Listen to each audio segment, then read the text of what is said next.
Bismillahirrahmanirrahim. Assalamualaikum warahmatullahi wabarakatuh. Salam jumpa kembali ya dengan Bapak. Untuk tutorial kali ini kita akan membahas tentang jurnal pembelian. Kalau pada video tutorial sebelumnya kita membahas jurnal penjualan, kali ini kita akan membahas tentang jurnal pembelian.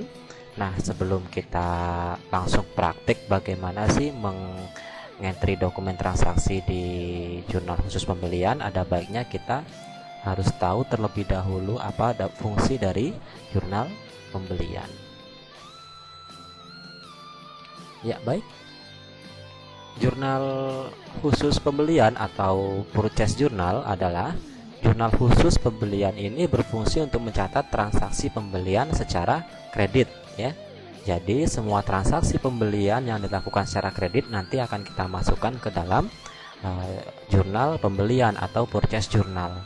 Tapi kalau pembelian secara tunai itu tidak usah dimasukkan ke dalam purchase journal. Kenapa? Karena kan kalau kita beli secara tunai kan uang kita keluar, maka nanti itu transaksinya akan kita masukkan ke dalam jurnal khusus pengeluaran kas yang video tutorialnya akan kita bahas di lain waktu.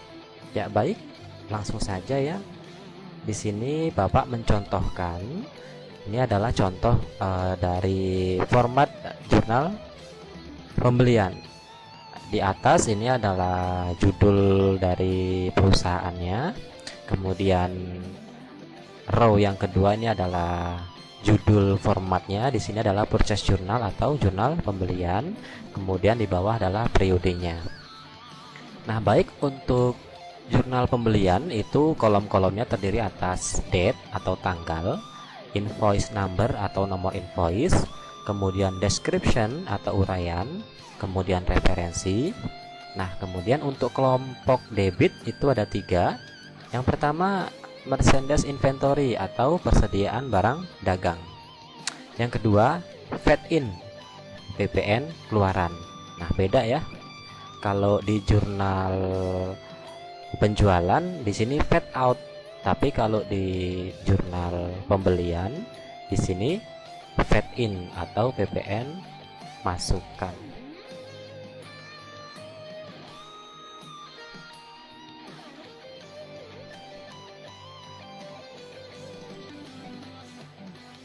Ya, baik, Bapak revisi sedikit. Nah, kemudian kolom lainnya adalah fake in atau bempat angkut pembelian. Untuk kolom kredit itu hanya ada satu, yaitu account payable atau hutang dagang. Nah, bagaimana cara mengisinya? Kita langsung saja ke contoh dari transaksi yang pertama ya. Nah, baik, di sini contohnya tanggal 1 Agustus dibeli barang dagangan secara kredit dengan nomor invoice F08/1 dari CV Bukit Telaga dengan rincian sebagai berikut. Jumlah pembelian 2.500.000.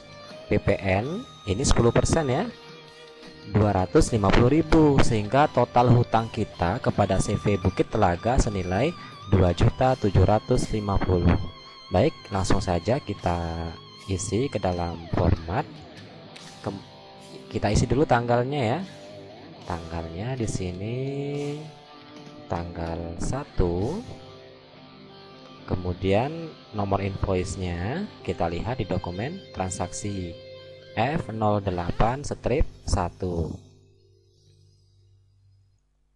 Description-nya ini kita isi dengan toko di mana kita membeli barang.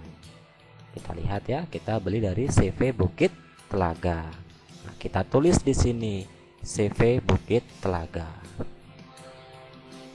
Berapa persediaan barang dagangan yang kita beli? Nah, ini kita lihat dari jumlah pembelian ya. Di sini jumlah pembelian. Maka barang dagangan kita bertambah senilai 2.500.000. Kemudian masukkan juga kolom PPN, masukkan di sini 250.000. Sehingga total hutang dagang kita kepada CV Bukit Telaga kita masukkan di kolom account payable di sini. Jumlahnya 2.500.000 ditambah 250.000, jumlahnya 2.750.000. Ya, ini Bapak rasa cukup mudah ya untuk mengentry dokumen transaksi pembelian. Ini contoh transaksi pembelian yang tidak ada beban angkutnya. Nah, sekarang bagaimana dengan transaksi pembelian yang ada beban angkutnya? Kita lihat contohnya di transaksi yang tanggal 3 Agustus ya. Tanggal 3 Agustus dibeli barang dagangan secara kredit dengan nomor invoice F08-2 dari CV Jambi Berkah dengan rincian sebagai berikut. Jumlah pembelian 3 juta, PPN 10%-nya 300.000, biaya angkut pembelian 50.000, sehingga total hutang kita kepada CV Jambi Berkah adalah 3.350.000. Langsung saja ya kita isi di sini, kita tulis tanggalnya itu tanggal 3, kemudian invoice-nya itu F08-2, kemudian untuk description atau urian kita isi dengan CV Jambi Berkah. Kita tulis ya, CV Jambi Berkah. Nah, berapa persediaan barang dagangan yang kita beli? Kita lihat dari jumlah pembelian. Di sini 3 juta. Ya, 3 juta. PPN-nya tadi 300.000, 10%. Kemudian untuk biaya angkut pembeliannya 50.000. Nah, maka total hutang kita kepada CV Jambi Berkah senilai 3.350.000. Nah, Bapak rasa sudah cukup untuk memberikan contoh mengentry dokumen transaksi di jurnal pembelian.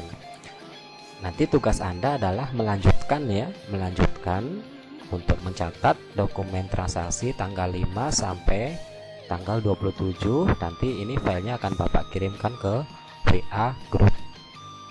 Nah, setelah kalian selesai mengisi semuanya, jangan lupa nanti dijumlahkan di sini totalnya berapa. Misalnya piutang dagang, persediaan barang dagangan nanti berapa jumlahnya, PPN masukan berapa jumlahnya, letakkan di sini. Kemudian beban angkut pembelian berapa, letakkan di sini. Kemudian account payable berapa, letakkan di sini. Nah, kemudian jangan lupa direkap.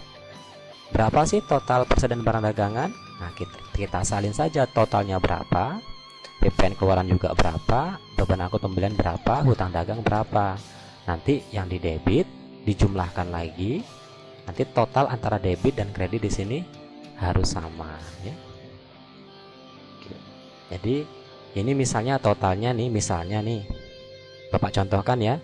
Di sini totalnya 5.500.000. Di sini totalnya 5.550.000. Di sini totalnya 50.000. Di sini totalnya